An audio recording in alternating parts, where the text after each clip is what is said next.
তিনি যেই স্বপ্নর যে বীজ বপন করেছেন নতুন করে স্পোর্টসের মাধ্যমে, আমরা আশা করি যে আমাদের এই প্রথম নতুন কুড়ির যে প্রথম আসর, সেই আসর থেকে আজকে যেমন আমরা কারাতে এবং জুডোর বেশ কিছু প্রতিভাবান খেলোয়াড়কে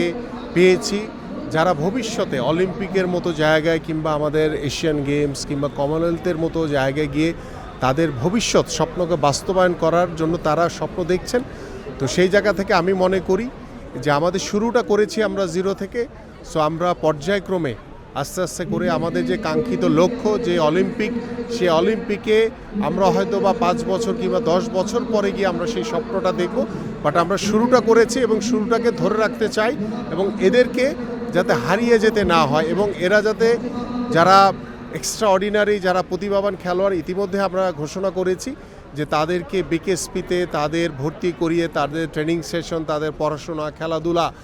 সব কিছুর দায় দায়িত্ব আমরা সরকার বহন করব এবং তারা নিজেদেরকে প্রতিষ্ঠিত না করা পর্যন্ত আমরা কখনোই তাদেরকে ছেড়ে দিব না, তাদের হাল ছাড়বো না আমরা ইনশাআল্লাহ। যেহেতু অনূর্ধ্ব 14 বা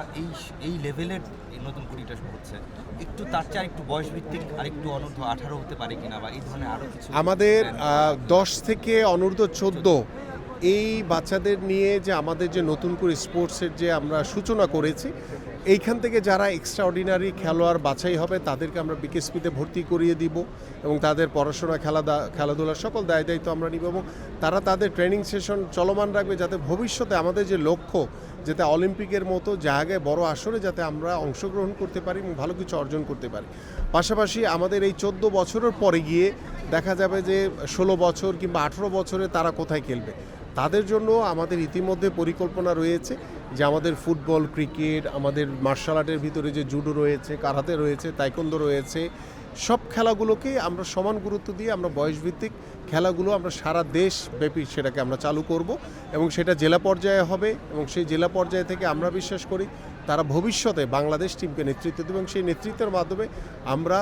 বলছি না যে রাতারাতি সব কিছু পরিবর্তন করে ফেলতে পারো, বাট আমরা শুরুটা করেছি এবং আজকে আপনারা দেখেছেন যে অভিভাবকদের ওদের বাবা মাদের যে উৎসাহ উদ্দীপনা, এটা আমাকে অনেক বেশি আরও বেশি উৎসাহিত করেছে এবং আমার কাজ করার গতি আরও অনেক দূর আমরা এগিয়ে নিয়ে যেতে পারবো বলে বিশ্বাস করি। শেষ প্রশ্ন, ইতিমধ্যে বেশ কয়েকটা ডিসিপ্লিন ইতিমধ্যে শেষ হয়ে গেছে, যেমন আমি যদি বলি কাবাডি কিংবা ক্রিকেট, আপনি যদিও দেশের বাইরে ছিলেন, সেখান থেকে আপনি মানে কতটা সাড়া আপনি দেখেছেন? আমি প্রতিটি মুহূর্তে প্রতিটি দিনই আমি সামাজিক যোগাযোগ মাধ্যম এবং টিভির পর্দায় আমি কিন্তু খেলাগুলোকে উপভোগ করেছি এবং দেখেছি এবং সেখান থেকে অনেক প্রতিভাবান খেলোয়াড় রয়েছে এবং প্রত্যেকটি খেলার মাঠেই কিন্তু আমাদের জাজরা ছিল, রেফারিজরা ছিল এবং আমরা বাছাই করার জন্য আমাদের কমিটি রয়েছে, তারা কাজ করছে এবং আমাদের যারা পদক পেয়েছে প্রায় 300 জনের উপরেই, প্রত্যেককেই কিন্তু আমরা বিকেএসপিতে নিয়ে তাদেরকে একটা 2 মাসের একটা ট্রেনিং সেশন হবে এবং সেই ট্রেনিং সেশন থেকে আমরা একদম যাদেরকে নিয়ে আমরা সামনের দিকে এগোতে পারি তাদেরকে বাছাই করে আমরা সবাইকে বিকেএসপিতে ভর্তি করিয়ে তাদের সকল দায় দায়িত্ব সরকার বহন করবে ইনশাআল্লাহ।